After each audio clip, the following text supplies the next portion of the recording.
Oke, pada video kali ini kita akan membahas tentang titrasi asam basa. Nah, untuk titrasi ini ketika kita melakukan percobaan ya, ini ada gambar seperti ini atau alat-alat yang digunakan ketika titrasi. Ini ada buret, kemudian di sini ada kerannya ini nanti bisa diputar ya. Jadi bisa diputar, dibuka tutup gitu. Jadi supaya larutan yang di dalam sini nih, ini bisa keluar ataupun nanti bisa ditutup biar nanti nggak keluar ke sini. Nah, kemudian kita pakai di sini ada Erlenmeyer. Nah, terus yang di sini ada larutan. Larutannya ini yang dititrasi ya, larutan yang dititrasi ini di sini. Kemudian nanti kita tambahkan sesuatu larutan nih, larutan yang di sini yang dimasukkan ke buret yang sebagai penitrasinya. Nah, larutan di sini bisa juga berupa asam yang dititrasi. Nah, kalau misalkan di sini asam, maka yang penetrasinya nanti berupa basa gitu ya. Atau bisa juga sebaliknya, yang di sini yang basa berarti yang penetrasinya di sini berupa asam. Nah, sekarang kita lanjut dulu ke teorinya ya. Untuk pengenalan titrasi asam basa, di sini ada penetapan ya. Jadi suatu larutan ini kan ada kadarnya, atau kalau biasa kita tahu itu ada di cuka ya, asam cuka atau cuka yang biasa kita makan bakso itu kan ada cuka nih yang asam. Nah, itu kan ada persennya. Nah, di situ ada kadarnya. Nah, kita bisa menentukan di situ molaritasnya berapa. Dengan cara titrasi ya. Penetapan kadar larutan asam atau basa dapat dilakukan melalui suatu prosedur percobaan yang disebut dengan titrasi asam basa. Nah, kadar larutan asam ini ditentukan dengan menggunakan larutan basa. Nah, basanya ini nanti sudah diketahui molaritasnya ya, atau kadarnya dan sebaliknya. Sebaliknya, atau mau cari basa berarti asamnya nanti yang sudah diketahui. Begitu ya. Nah, ini ada gambar seperti ini.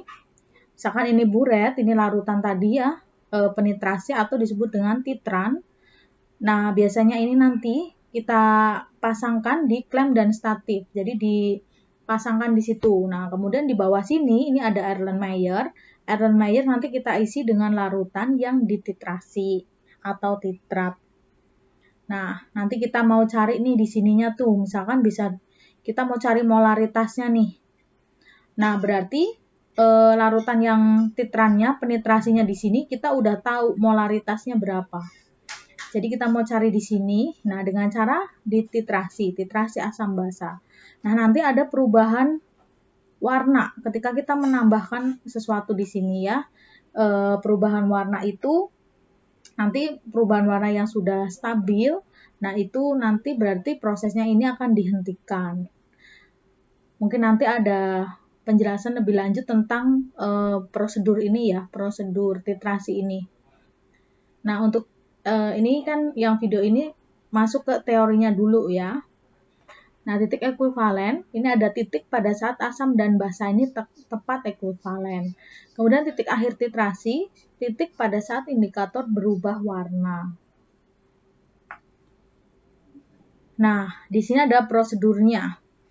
Prosedurnya menentukan kadar suatu larutan HCl dengan menggunakan NaOH 0,1 molar. Jadi nanti kita mau cari HCl-nya berapa, nah kita pakai NaOH 0,1 molar. Berarti kita langkah-langkahnya yaitu melakukan percobaan untuk mengetahui berapa volume larutan NaOH 0,1 molar yang ekuivalen dengan volume tertentu larutan HCl tersebut. Kemudian sejumlah tertentu larutan HCl tersebut, misalnya 20 mili, ditempatkan di dalam Erlenmeyer. Jadi misalkan Erlenmeyer nih, jadi ada Erlenmeyer ya, kita masukkan di sini sebanyak 20 mili misalkan. 20 mili HCl. Nah, kemudian nanti ditetesi dengan NaOH 0,1 molar.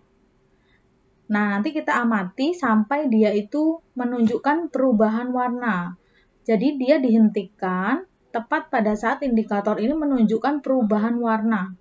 Nah, saat indikator asam basa menunjukkan perubahan warna ini disebut titik akhir titrasi. Nah, ini prosedurnya. Mungkin nanti akan ada video selanjutnya ya yang tentang titrasi asam basa lagi yang percobaannya.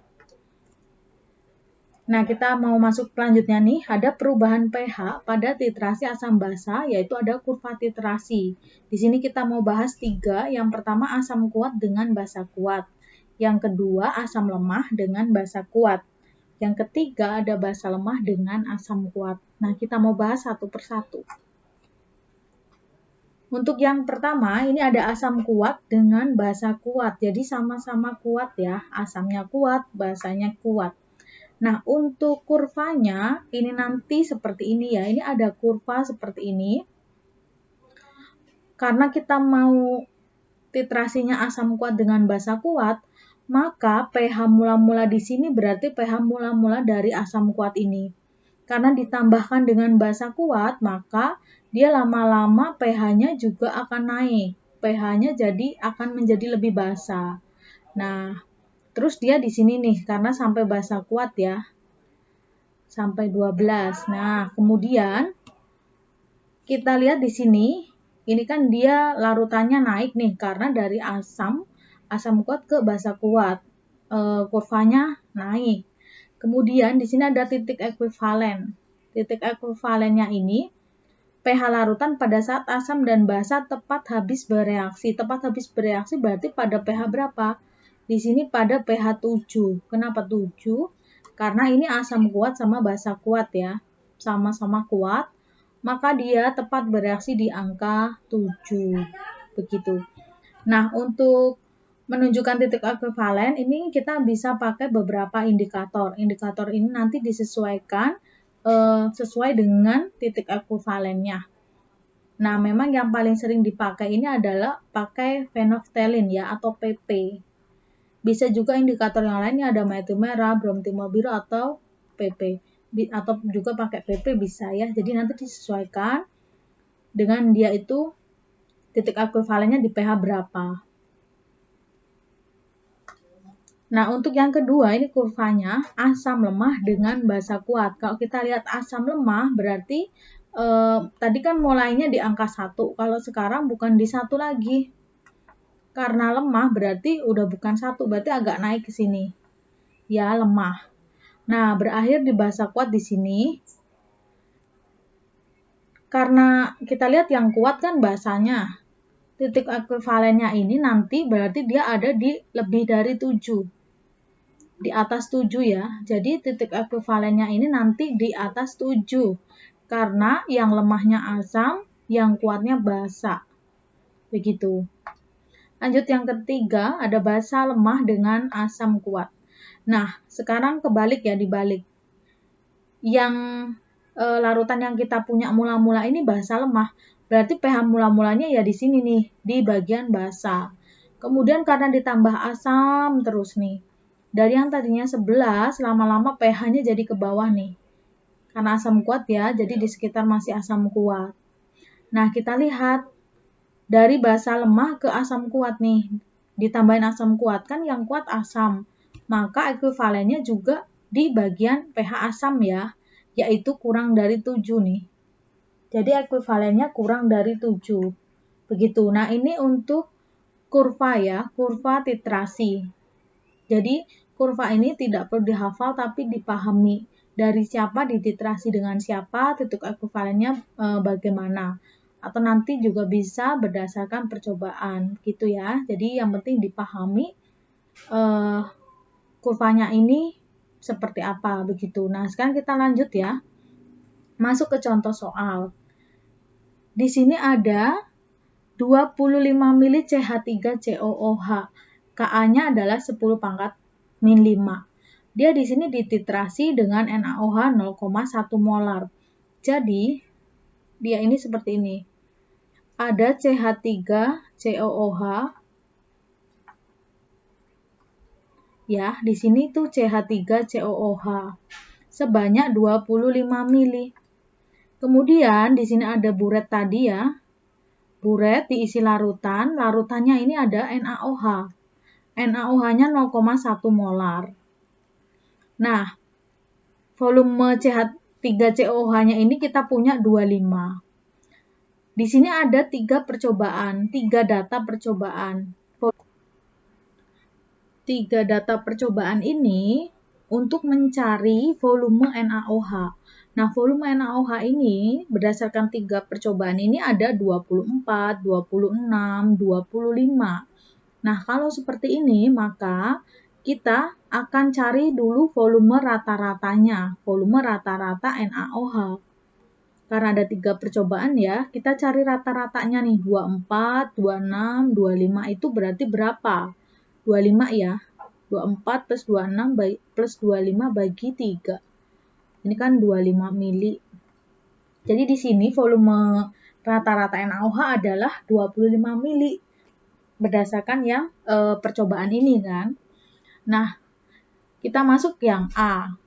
Di sini ada tentukan konsentrasi dari CH3COOH.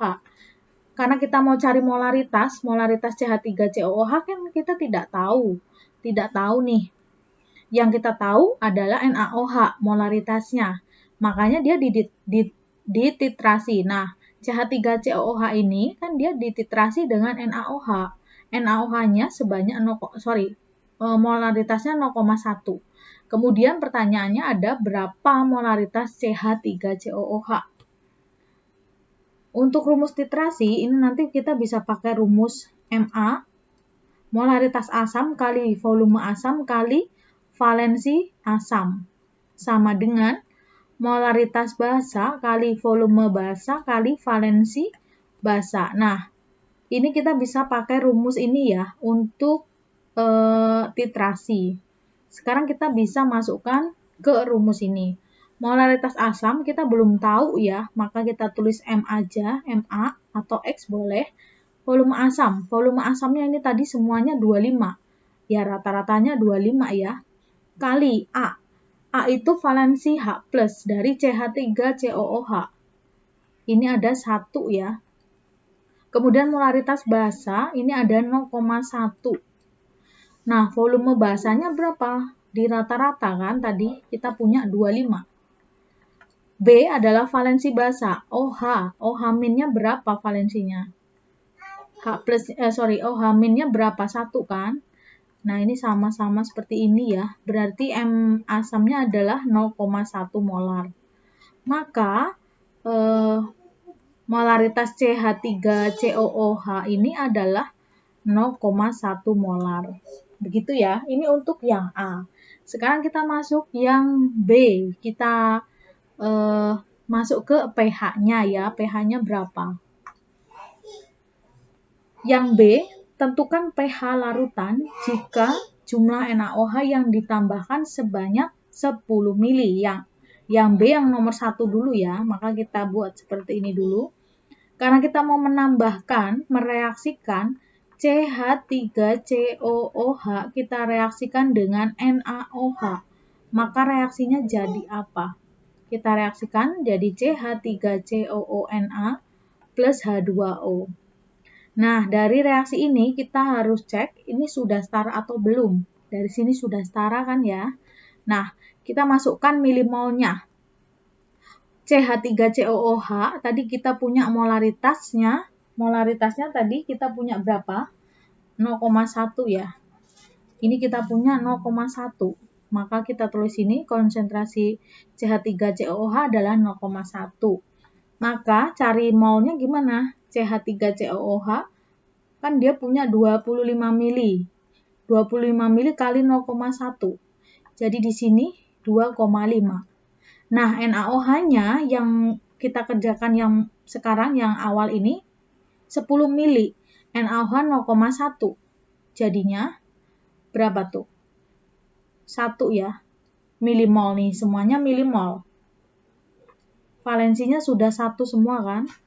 Ini mula-mula reaksi sisa. Nah, sekarang kita mau cari reaksinya berarti berapa? Yang kecil 1 ya, berarti kita pakai sini 1, sini 1. Sini 1, sini 1. Ini 1,5, ini habis, sini 1, ini 1. Semuanya bentuk milimol. Nah, kalau kita mau cari pH, maka kita lihat yang tersisa siapa. Coba yang tersisa ini kan ini nih, atau yang terbentuk. Coba kita lihat di sini CH3COOH adalah asam lemah, ini adalah garam atau bahasa konjugasinya ya.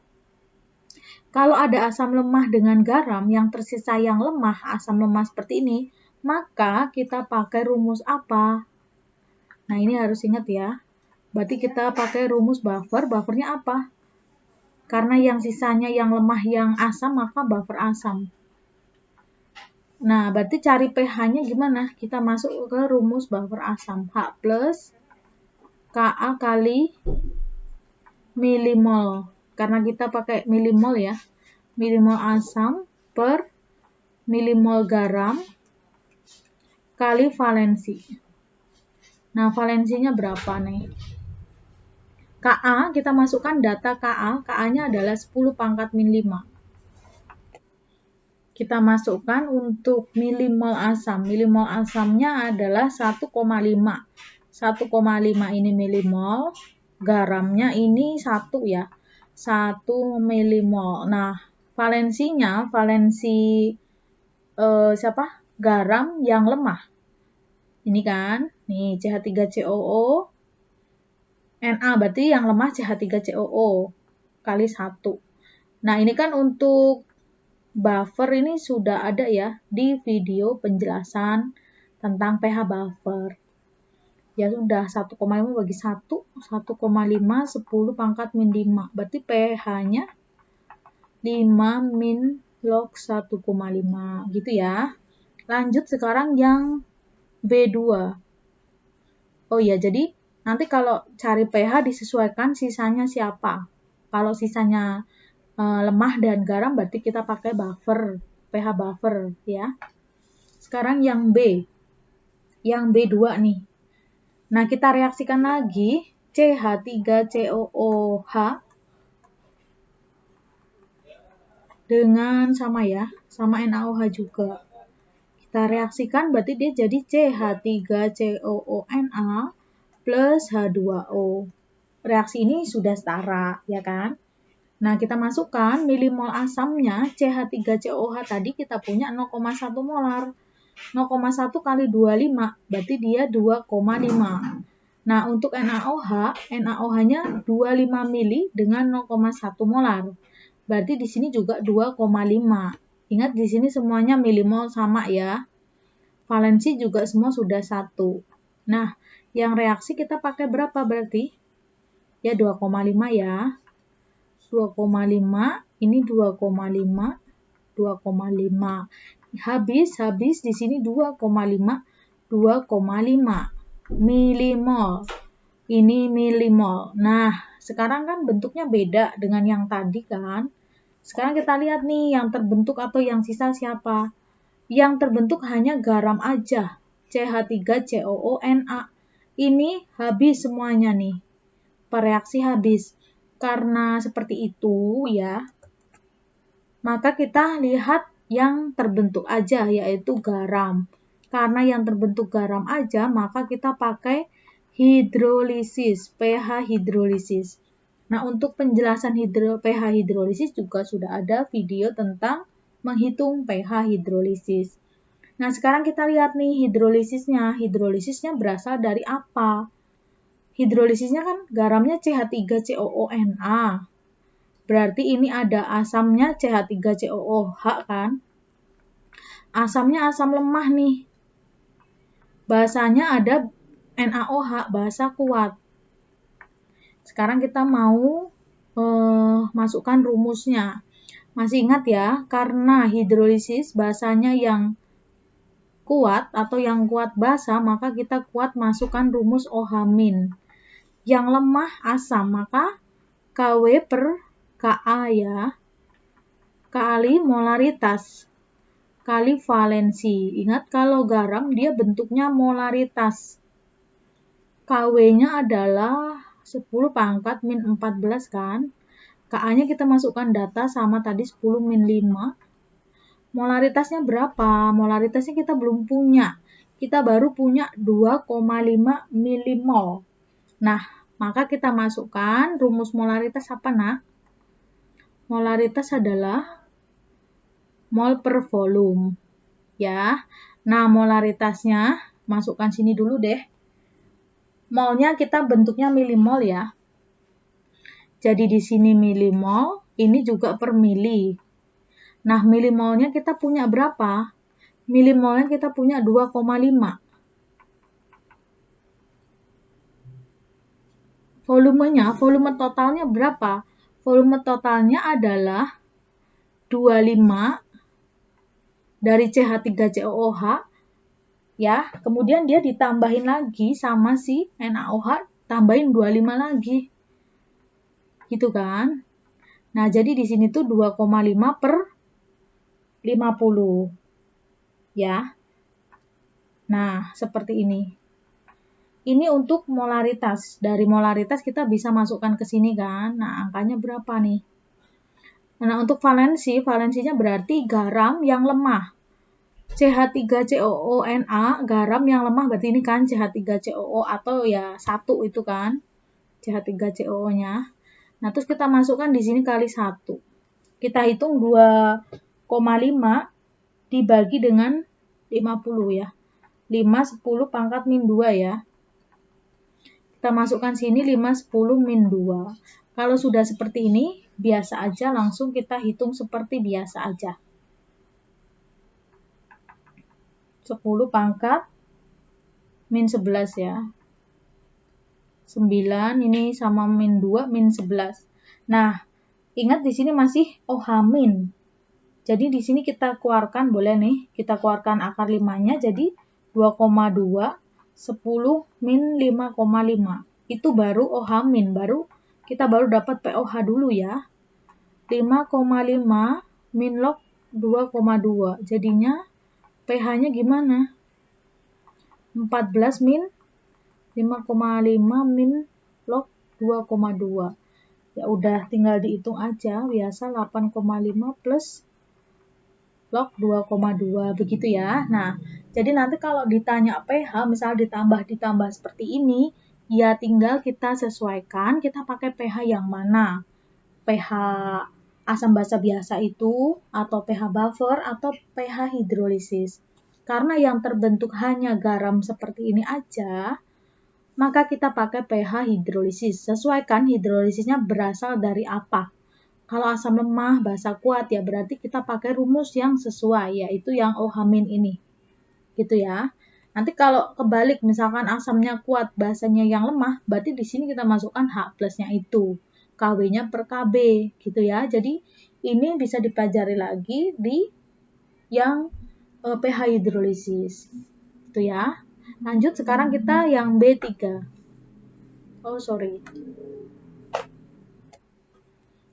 Oke, ini ya, B3. Nah, kita mau tambahkan sekarang NaOH-nya yang ditambahkan sebanyak 40 mili. Nah, kita tetap buat CH3COOH, kita tambahkan dengan NaOH. Jadinya berapa? Jadinya apa? Na plus H2O. Nah, terus ya udah kita masukkan CH3COOH-nya masih sama ya. Di sini masih 0,1 M, 25 mili, berarti di sini 2,5. Yang kita ubah-ubah tadi yaitu yang NaOH ya, yang soal B ini. Nah, sekarang yang B ini masih NaOH-nya 0,1 molar, yang ditambahin 40 mili. Berarti ini 4 ya, milimol, ini juga milimol.